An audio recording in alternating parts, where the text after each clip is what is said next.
Welcome to RhomanysRealm, I'm Romany, and for this Vlogmas video I have an unboxing for you. This is the Witchy Essentials box number 3 from Crafting Magic.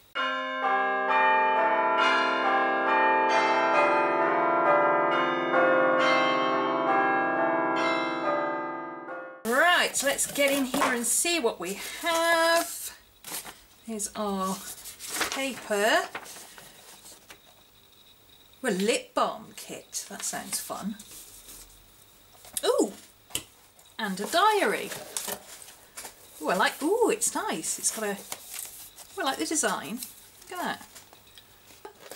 I hope we get refills next year. This is cool.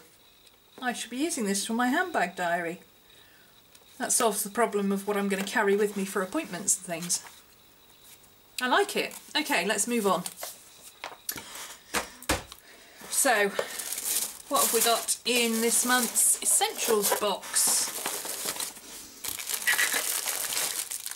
I can smell sage already. Blech. Don't like sage. Okay, let's have a look. So there's our kit, our herbs, our oil and some candles we've got this month. Okay, let's do the easy bits first. Right on the top here I've got the information about the green candles, which of course is to do with money, green, money, fertility, abundance, prosperity, wealth, happiness, all the good things in life. Evergreens are obviously a strong symbol of Yule, because Yule is midwinter and the winter solstice. So evergreen is the promise that not everything is dead, don't panic, it's not all over, everything will be back in the spring. You know, so it's just a little sheet here. Yeah, used for financial success, luck, prosperity, abundance, generosity, earth magic, physical and emotional healing, rejuvenation, renewal, and assists agriculture and encourages a good harvest. So, invoking all the nice things about the earth that make us appreciate its plentifulness and all that. Also, very Christmassy. In a similar way, very Christmassy is mistletoe. Let's find the sheet for that. Mistletoe is a sacred tree. It's one of the druidic trees. And it's also, it's not a, I don't think mistletoe, if I'm correct, doesn't grow out of the ground. It appears on other trees. It's parasitic. It is found on oak trees and beech trees and things like that. When you see skeleton trees on the tree line and there's big clumps in them like that, and the clumps start growing, if the clumps stay the same size and they're round, they're usually birds' nests that are left. But if they are kind of triangularly shaped and rounded and they get bigger over time and they kind of grow like a mini tree inside a tree, then that's mistletoe. So there you go.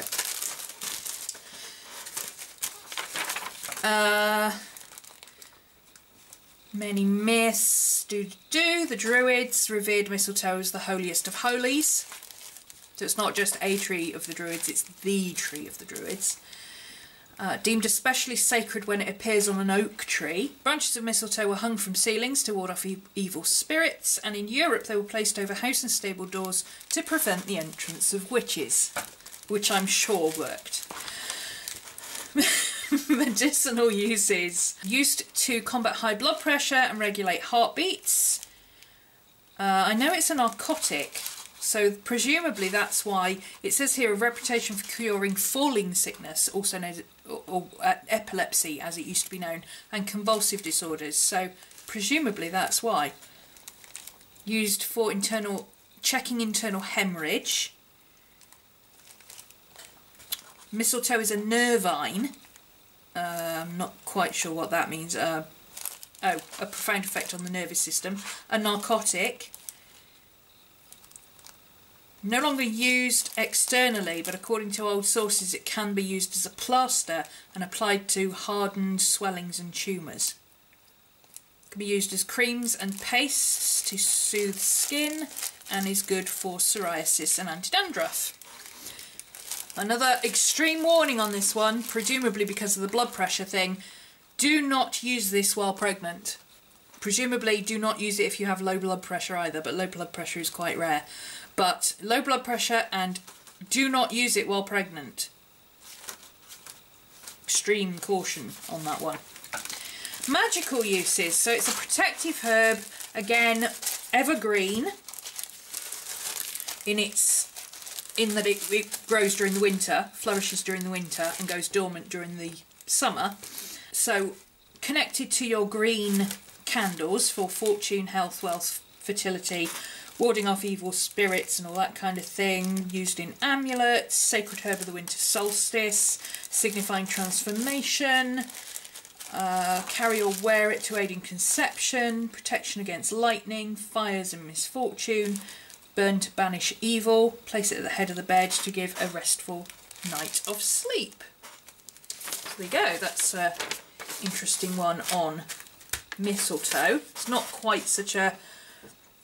It's a very Yule herb, obviously, but it's not very commonly used.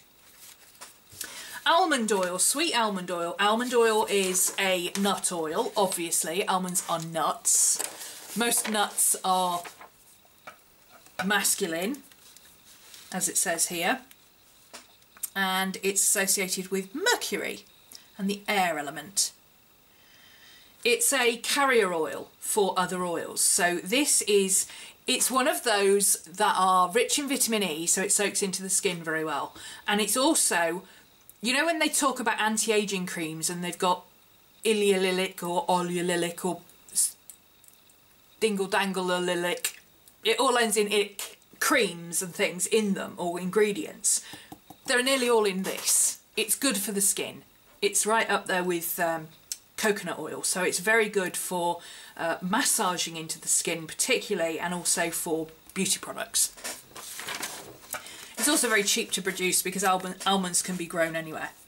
Here we go, it's rich in oleolilic and linoleic. I don't know what it says, you read it. There you go, it's rich in ileolic acids and magnesium and vitamin E and other minerals and things. It's non-greasy and it's a very light, easily absorbed oil, which is why people like it for massages and soaps and hand lotions and all that kind of thing. All the different... oh, it's also associated with charms and money. I didn't know that. And then it's got a little bit here about base oils and why they are so good. Particularly rich in unsaturated essential fatty acids. It's starting to sound like a margarine spread commercial, but basically it's along the lines of avocado oil, olive oil, coconut oil, all those very light, good for you oils that don't clog your arteries and all that kind of thing. They're good fats, not bad fats. But this one happens to be particularly good for your skin. Not a personal favourite of mine, sage, which is a member of the salvia family, but it's also a mint. Almost all culinary herbs are directly related to the mint family, and they're known as Lamiaceae, I think it's called. Some are directly related, such as, for instance, mint and peppermint and lavender, which is a flowering mint. Others are indirectly related and are just kind of that general thing. Now, things like basil and rosemary and stuff like that I don't have a problem with. Sage, I'm not allergic to it, but I don't like it. I don't like the smell of it. I don't use it for smudging or anything like that because it literally makes me feel nauseous. I don't know if it's just because of the smell of it or if it's actually that I'm allergic to it. I can't tell. It doesn't affect my skin in any way, but I wouldn't use it for very much because, like I say, I don't like the smell. In the same way that I'm not allergic to cumin, but I can't stand the smell of it, so I don't use it. The Latin salvio means to heal or save, and it is a healing herb. It is a banishing herb, a cleansing herb, a antiseptic, and all that kind of stuff. Used in the Middle Ages to treat fevers and liver disease. Drunk as tea as a healthful tonic. It's one of the basic teas. Like there's Lady Grey and Earl Grey, which are like bergamot and I can't remember what the other one is. I'm not familiar with the ingredients, but sage has one of those names as well. It's a specific type of tea that is very common over here. Old English customs, eating sage every day would give you immortality. Okay. Masking the taste of rancid meat, which explains why you put sage and onion in your turkey, because if your turkey's off, it will disguise the taste. Won't stop you getting food poisoning though. Antibacterial action, protected people from dying from rancid meat, so you might get food poisoning, but it might not be fatal. Romans regarded sage highly as a sacrifice and ceremony used. Regarded sage quite highly, and much sacrifice and ceremony was associated with its harvest. Okay, so it was like a holy herb type thing. Used it to clean their teeth. Antibacterial, good for the gums. Often used in mouthwashes, good for regulating menstrual flow, blah blah blah. Magical uses, element of air again, as a lot of herbs are. Sacred to Jupiter, so it's a Sagittarian herb, which is presumably why we've got it in December. The plant is difficult to grow in captivity and is mostly wildly cultivated. Believed to help relieve sorrow of the death of a loved one, give immortality, wisdom, protection, grant wishes, and get rid of bad mojo. So there you go. A little bit more insight into sage there, one of the common herbs. A lot of beginners tend to ask me if they're going to start with herbs, what are the common herbs? And there's basic ones, sage, basil, mint, rosemary, parsley, and thyme. Those are the 6 basic ones, and they are the 6 easiest to grow on a windowsill. Even I can't kill them, so. And finally we've got some yarrow. Now we've had a lot of yarrow in previous boxes, but only in very small quantities. This is like a massive bag. You've probably got quite a big thing of yarrow by now. The 1,000-leaved herbs, which is Achilles, used for packing wounds.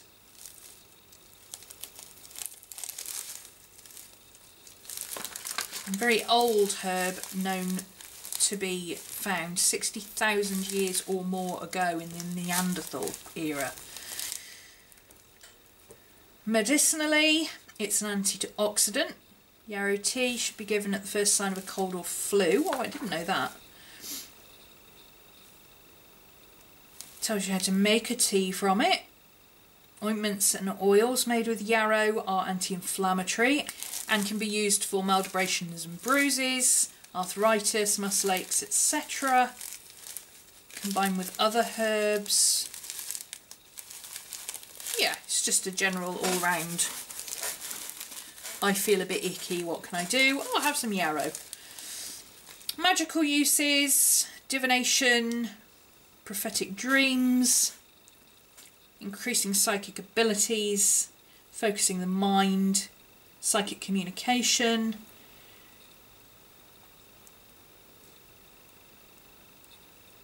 And so on. So there you go, that's that one. And now we get to our make and bake, which according to the bit of paper here is a lip balm kit. So this will be interesting.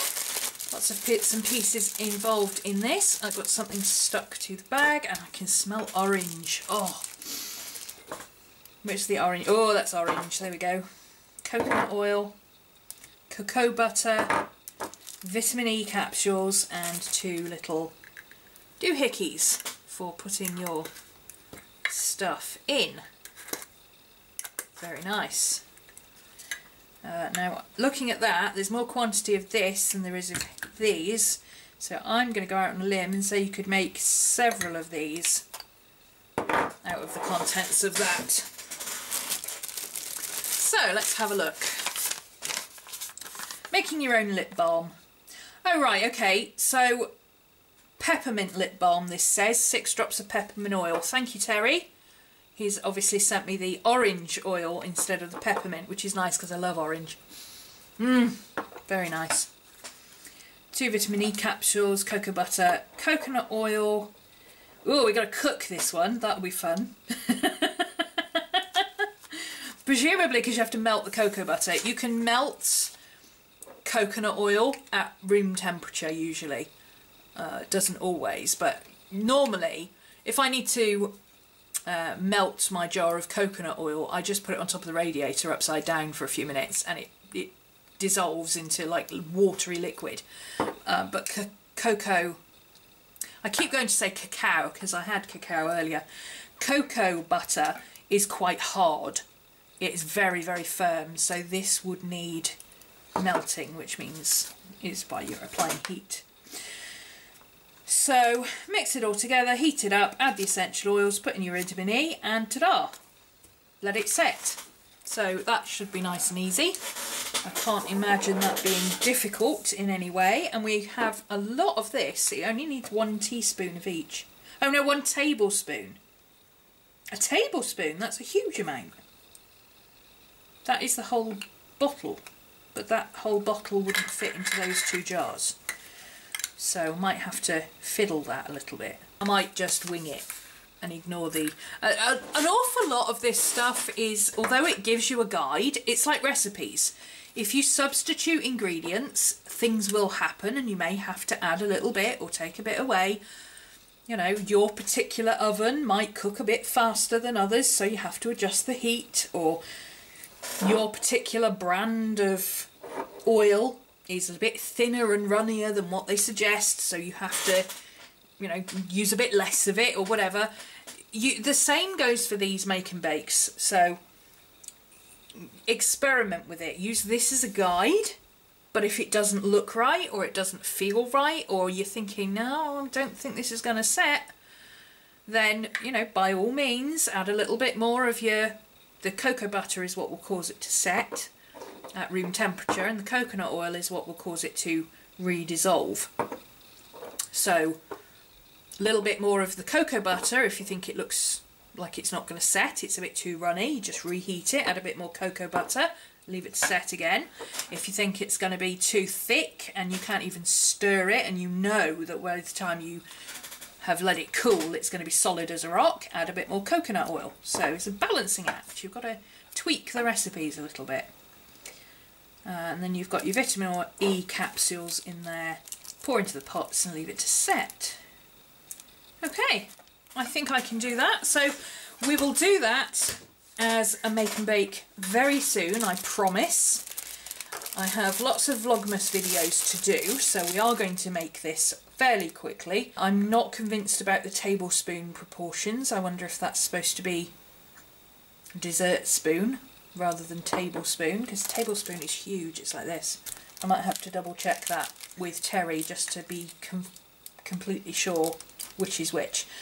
So there's our make and bake, our lip balm. That sounds very nice. I'm going to enjoy making orange lip balm. And with cocoa butter as well, cocoa butter tastes like chocolate, so it's going to taste like orange chocolate, which is just... Orange chocolate is my favourite thing ever. There's our herbs, mistletoe, sage and yarrow. Our oil this month is a sweet almond oil, and our candles are green, evergreen for Christmas. So I hope you've enjoyed having a look at that. Thanks for watching. I'll see you again soon. Bye.